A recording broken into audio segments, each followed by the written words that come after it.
Bismillahirrahmanirrahim. Assalamu alaikum, my dear students. How are you? I'm here with a new video, new topic, and you people are familiar with this active and passive voice. We have two voices, active and passive. So we are going to deal with active and passive voice. We are going to discuss it in detail. ठीक है, hold a pencil in your hands. और इसको हम बहुत easy way में आज सीखने वाले हैं, तो वीडियो को स्किप मत कीजिएगा। इसमें हम कुछ ट्रिक्स सीखेंगे कि हमें किस तरह से बहुत जल्दी और बहुत आसानी से एक्टिव और पैसिव को एक दूसरे में तब्दील करना आ जाए, चेंज करना आ जाए। ठीक है, तो हम स्टार्ट करते हैं इन वॉइसेस की डेफिनेशन से। उससे भी पहले मैं आपको एक चीज बता दूं कि हमारे पास दो चीजें होती हैं एक सेंटेंस के अंदर। ठीक है, जब भी कोई काम, कोई एक्शन परफॉर्म होता है, whenever an action is performed और done, basically two things comes into being, that is agent of an action and thing or person affected by that action. ठीक है, तो एक काम करने वाला होता है और एक उस काम के नतीजे से अफेक्ट होने वाला होता है, उससे मुतासिर होने वाला होता है। ठीक है, तो ये दो अलग अलग चीजें हैं, एक को हम कहते हैं सब्जेक्ट और एक को हम कहते हैं ऑब्जेक्ट।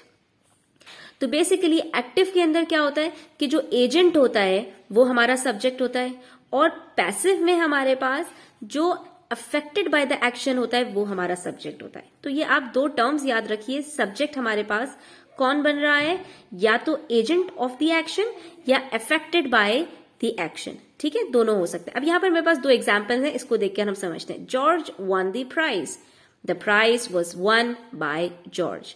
तो होता ये है कि ये हम दो वॉइसेस क्यों यूज करते हैं, हम एक ही वॉइस के अंदर बात क्यों नहीं करते, हम सीधी सीधी बात क्यों नहीं करते, जो एजेंट है उसी को हम हमेशा पहले रखें, जो अफेक्टेड है उसको हम बाद में रखें। तो हम पैसिव वॉइस बेसिकली इसलिए यूज कर रहे होते हैं कि कभी कभी हमारा जो एम्फेसिस है, हमारा जो जोर है, वो हमारे पास वो शख्स होता है जो एक्शन से अफेक्ट होता है, ना कि परफॉर्मर ऑफ द एक्शन। ठीक है, क्या मतलब हुआ इस बात का, कभी कभी सब्जेक्ट इतना ज्यादा कॉमन और इतना ज्यादा नोन होता है कि हमें उसकी बात करने की जरूरत नहीं होती, बल्कि हमें जो अफेक्टेड बाय द एक्शन है उसकी बात करना इंपॉर्टेंट होता है। ठीक है, उसकी इंपॉर्टेंस बताना हमें मकसद होता है, इसलिए हम वहां पर पैसिव वॉइस यूज करते हैं।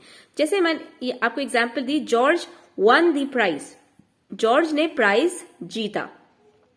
तो यहां पर तो मैं आपको जॉर्ज के बारे में एक इन्फॉर्मेशन दे रही हूं कि प्राइज किसने जीता, जॉर्ज ने, और हमारे पास अफेक्टेड कौन है यहां पर, प्राइज। क्या जीता उसने, प्राइज जीता। तो ये सब्जेक्ट है जॉर्ज और प्राइज क्या है, उसका ऑब्जेक्ट है। लेकिन इसी को मैं रिवर्स कर दूं और यहां पर मैं जो अफेक्टेड है एक्शन से, यानी क्या चीज जीती गई है, वो मैं यहां पर सब्जेक्ट बना दूं, तो मेरा क्या हो जाएगा sentence, the prize was won by George, prize George ने जीता है। यहां पर हमें यह बात बताना मकसूद है कि प्राइज किसने जीता है। तो यहां पर हमारा जो एम्फेसिस है वो प्राइज के ऊपर है कि प्राइज आखिर जीता किसने है। ठीक है, तो यहां पर हमने क्या किया, प्राइज को जो अफेक्टेड था एक्शन के जरिए, ये एजेंट नहीं है, यहां पर प्राइज ने कोई काम नहीं किया है, प्राइज तो जीता गया है। ठीक है, प्राइज कोई परफॉर्मर नहीं है, कोई एक्शन परफॉर्म नहीं कर रहा है, यहां पर एक्शन परफॉर्म करने वाला तो जॉर्ज है, जॉर्ज ने जीता है। ठीक है, प्राइज को जीता गया है, लेकिन यहां पर हमने, क्योंकि हमारा एम्फेसिस प्राइज के ऊपर था, इसलिए हमने उसको पैसिव के अंदर, पैसिव वॉइस के अंदर शो किया। तो यहां पर हमें बता रहे हैं एग्जाम्पल नंबर 1 में, the subject George is the performer in action, he won the prize. तो उसकी डेफिनेशन क्या बता रहे हैं हमें एक्टिव वॉइस की, when the subject is the performer of an action, the verb is said to be in the active voice. तो जब हमारे पास performer of the action subject की जगह पर होता है, सब्जेक्ट कौन होता है, जो हमारे जिससे सेंटेंस स्टार्ट हो रहा होता है, ठीक है, काम करने वाले को हम कहते हैं सब्जेक्ट। तो यहां पर जब हमारा सब्जेक्ट परफॉर्मर ऑफ एक्शन होगा तो हमारी जो वॉइस है वो होगी एक्टिव। और if when the subject is not the performer of the action, जब परफॉर्मर एक्शन, जो एक्शन का परफॉर्मर है वो हमारा सब्जेक्ट ना बने, बल्कि the verb is said to be in the passive voice, बल्कि कौन बने, बल्कि जो जिसके ऊपर काम किया गया है, जो अफेक्टी है, उसको हम सब्जेक्ट बना दें, तो यहां पर हमारी पैसिव वॉइस हो जाती है। So basically in number 2 the subject has something done to it, यहां पर प्राइज को जीता गया है, उसके ऊपर कुछ काम हुआ है, उसने कोई काम नहीं किया। The passive voice can be used when we write about experiments और वांट टू डिस्क्राइब समथिंग और राइट अ रिपोर्ट, और when the action is more important than the person who performed it. कभी कभी हमारे लिए जो परफॉर्मर होता है, जो एक्शन परफॉर्म कर रहा होता है, वो इतना इंपॉर्टेंट नहीं होता, बल्कि हमारे लिए वर्ब इटसेल्फ इंपॉर्टेंट होता है, या जिसके ऊपर वर्ब परफॉर्म किया गया हो वो ज्यादा इंपॉर्टेंट होता है। तो बच्चों, हम एक्टिव और पैसिव की तरफ मूव करने से पहले थोड़ा सा टेंसेस को रिवाइज कर लेते हैं। इससे आपको फायदा ये होगा कि एक तो आपका टेंसेस का रिवीजन हो जाएगा, और दूसरा ये कि एक्टिव में टेंस किस तरह से यूज होते हैं और पैसिव में टेंस को किस तरह चेंज कर दिया जाता है, ये आपको सीखना बहुत आसान हो जाएगा। ठीक है, तो let's begin with the present, past and future tenses. यहाँ पर मेरे पास एक समरी दी हुई है, उसको हम जल्दी जल्दी रिकैप कर लेते हैं। तो यहाँ पर हमारे पास या तो टेंस सिंपल होता है, या कंटिन्यूस होता है, या परफेक्ट होता है। तो कुल मिला के हमारे पास ये 9 टेंसेस हैं। इसके अंदर हम परफेक्ट कंटिन्यूस को कवर नहीं कर रहे। ठीक है, तो मैं आपको वंस अगेन बता दूं कि हमारे पास यहाँ पर टोटल 9 टेंसेस हैं। ठीक है, past simple, present simple, future simple, past continuous, present continuous, future continuous, past perfect, present perfect, future perfect. तो इसके अंदर आप कुछ ट्रिक्स याद रखो, तो आप कभी भी टेंसेस नहीं भूलोगे। He walked past tense, he walks present tense, he will walk future tense. These are the simple of all of them. Then he was walking, he is walking, he will be walking. He had walked, he has walked, he will have walked. Present से start करते हैं। Present simple में और past simple में याद रखिए कोई भी हेल्पिंग वर्ब हम यूज नहीं कर रहे होते। ठीक है, is, am, are, was, were, has, have, had, will, shall, कोई हेल्पिंग वर्ब हम यूज नहीं कर रहे होते। सिंपल है। प्रेजेंट सिंपल का नाम इसी वजह से कि यहाँ पर कोई आपको हेल्पिंग वर्ब यूज नहीं करना, सिंपली आपको first form of verb use करनी है। ठीक है, और पास्ट में भी यही है कि इसमें भी आपको कोई हेल्पिंग वर्ब यूज नहीं करना, सिंपली आपको सेकंड फॉर्म यूज करनी है along with the subject. He walks, he walked. यहाँ पर एस क्यों ऐड किया? जब भी हमारे पास थर्ड पर्सन सिंगुलर होगा सब्जेक्ट, यानी ही, शी, इट या कोई सिंगुलर नेम, तो वहां पर हम क्या यूज करेंगे? एस या E S with the verb. और यहां पर हमने second form of verb use की है।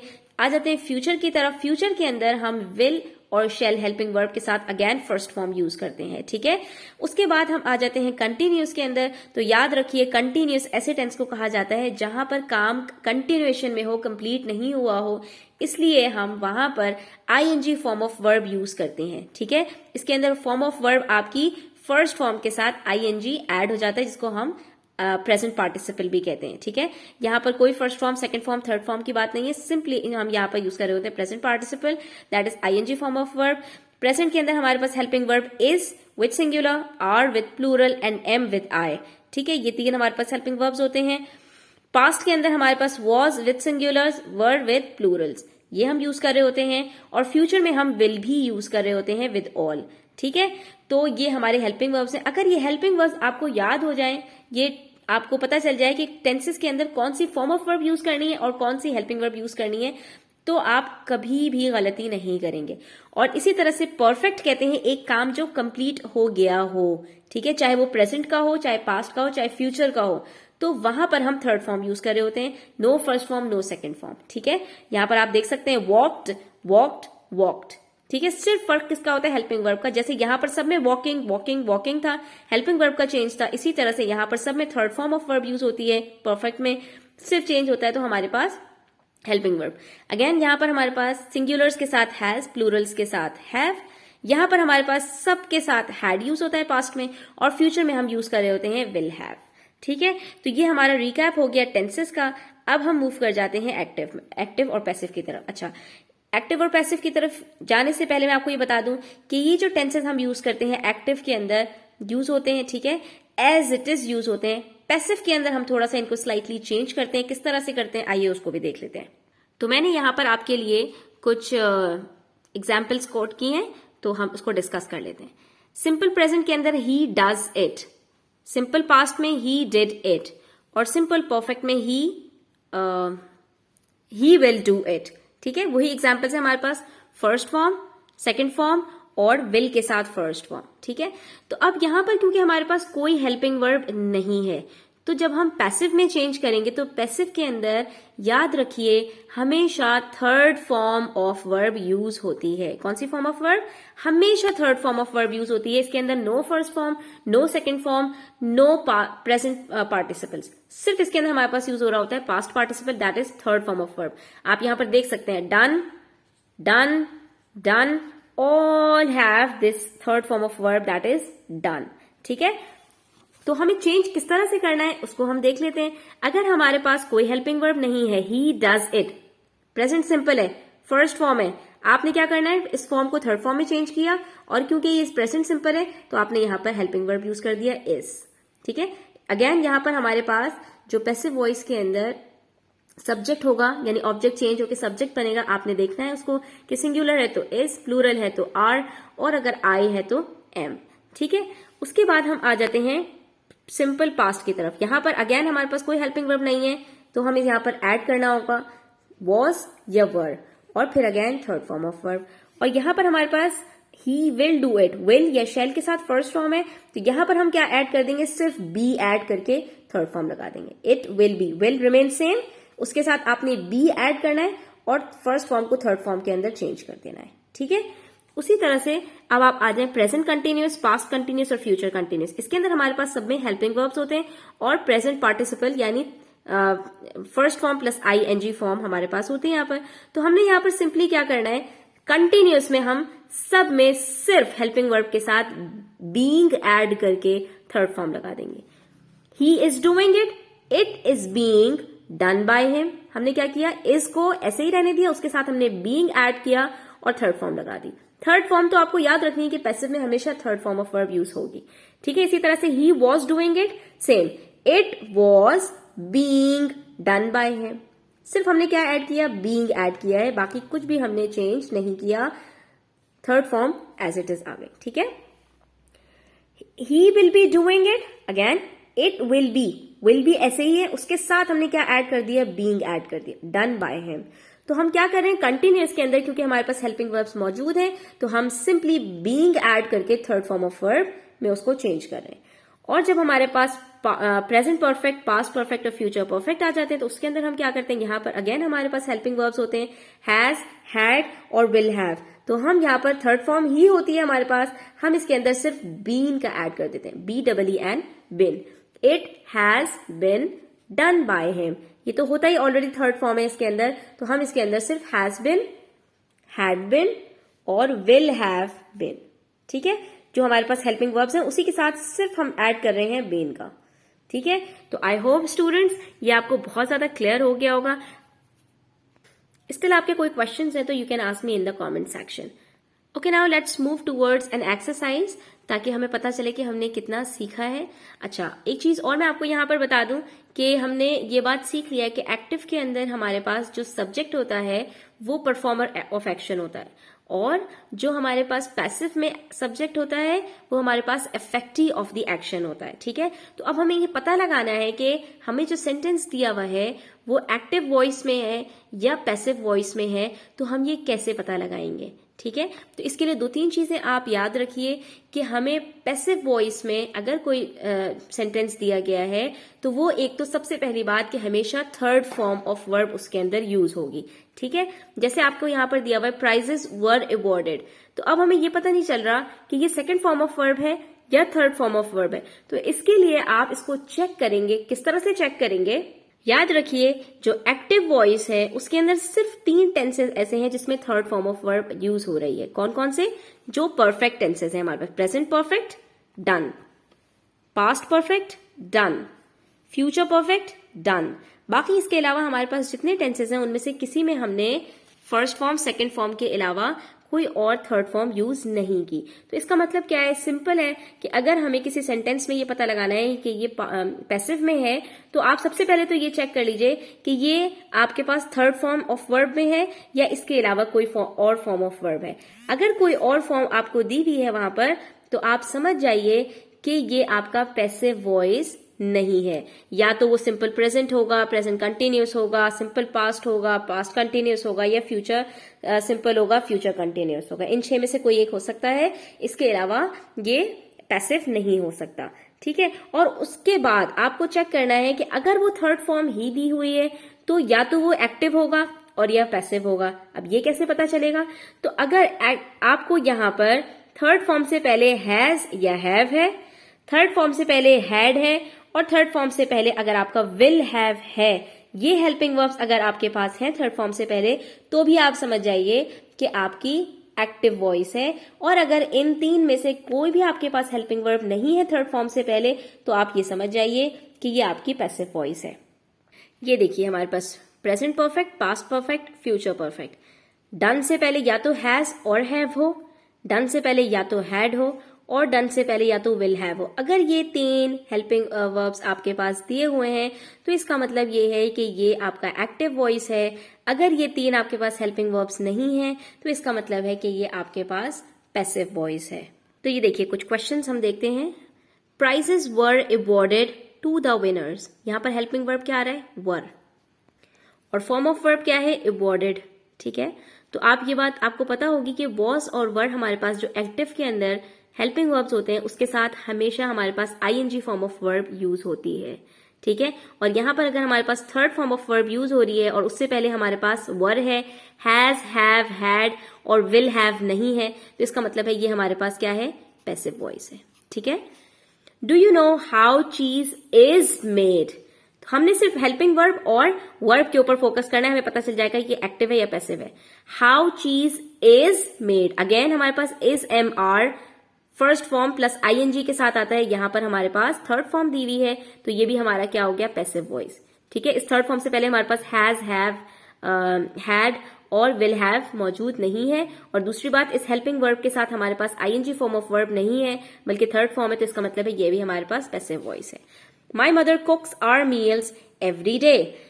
अब यहां पर देखिए हमारे पास कोई हेल्पिंग वर्ब नहीं है, first form of verb use हुई हुई है, तो ये हमारा सिंपल प्रेजेंट है, ये हमारा एक्टिव वॉइस है। ठीक है, a new airport will be built soon near the city.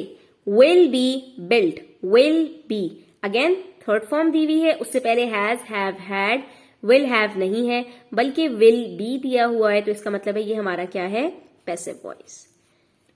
The document was stolen. Was के साथ स्टीलिंग नहीं है, थर्ड फॉर्म लगी हुई है, और स्टोलन से पहले has, have, had, will have नहीं है, इसका मतलब अगेन ये हमारे पास पैसिव वॉइस है। The document was stolen from the safe. Safe से डॉक्यूमेंट चोरी हो गया। ठीक है, absolute silence should be maintained in the library. Absolute silence should be maintained, should be, will be maintained. यहां पर हमारे पास has, have, had, will have या शैल हैव या शुड हैव नहीं है, तो ये थर्ड फॉर्म ऑफ वर्ब हमारे पास जो शुड बी के साथ आ रही है, तो ये क्या हो गई? Passive voice. ठीक है, you must not talk to anybody during an examination. Basically क्या है हमारे पास? You must not talk. अगर हम इसको सिंपल प्रेजेंट में कर दें और इसको पॉजिटिव सेंटेंस बना दें, ये नेगेटिव है, तो ये क्या होगा हमारे पास? You must talk, you shall talk, you will talk. ठीक है, तो ये क्या है हमारे पास? कौन सी फॉर्म ऑफ वर्ब है? फर्स्ट फॉर्म ऑफ वर्ब है, और ये मस्ट हमारे पास क्या है? हेल्पिंग वर्ब है यहां पर।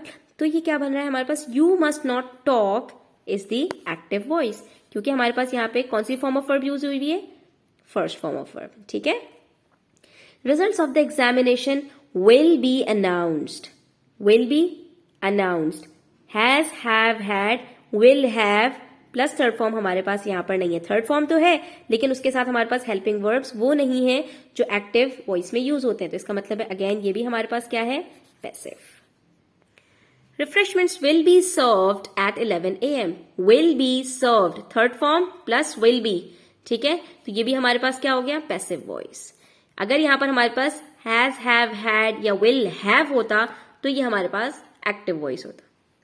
We cleaned our own rooms and made our own rooms. We cleaned, second form of verb, no helping verbs. Again, second form of verb, no helping verbs. So this is active voice. The play has been acted many times by many different groups. The play has been acted. Has been acted. Has, have, had, will have के साथ अगर हमारे पास यहाँ पे third form होती तो ये क्या होती? Active voice. लेकिन यहाँ पर हमारे पास क्या है? हैज बिन है। ठीक है, हैज नहीं है सिर्फ, उसके साथ बीन भी है, और मैंने क्या बताया था कि हैज बीन में कब चेंज होता है? जब हमारे पास पैसिव वॉइस होता है, तो ये अगेन हमारे पास पैसिव वॉइस है। All the tickets for the show were sold in an hour. All the tickets for the show were sold. Was वर के साथ हमारे पास आईएनजी फॉर्म ऑफ वर्ब आती है एक्टिव वॉइस में, यहाँ थर्ड फॉर्म ऑफ वर्ब है, तो अगेन ये भी हमारे पास क्या हो गया? Passive voice. The boys were flying balloons all day long. Were flying. Was verb के साथ ing form of verb किस में आती है? Active voice. Then we have the enemy was forced to surrender. Was force. Was forcing नहीं है. The enemy was forcing. Enemy force कर रही थी. No. The enemy was forced. Enemy को force किया गया to surrender कि वो हथियार डाल दें. Was third form. Was forced. So again this is passive voice. The children planted trees all round their school. The children planted. No helping verbs. Second form of verb. तो ये कौन सा हो गया हमारे पास? Simple past active voice. So students, यहाँ पर हमारे एक्टिव और पैसिव वॉइस की कुछ एक्सरसाइज हमने की है, कुछ हमने स्टेटमेंट्स को सॉल्व किया है. आई होप कि ये आपको समझ आया होगा. आपने अगर इसको मजीद सीखना है तो हम इंशाल्लाह पार्ट 2 के अंदर एक और एक्सरसाइज करेंगे, ठीक है, और इसको मजीद एक्सप्लेन करूंगी मैं आपको. तो stay tuned. Please like the video, share it with your friends, subscribe to the channel if you are new. Don't forget to press the bell icon. Thanks for watching. Take care. Allah Hafiz.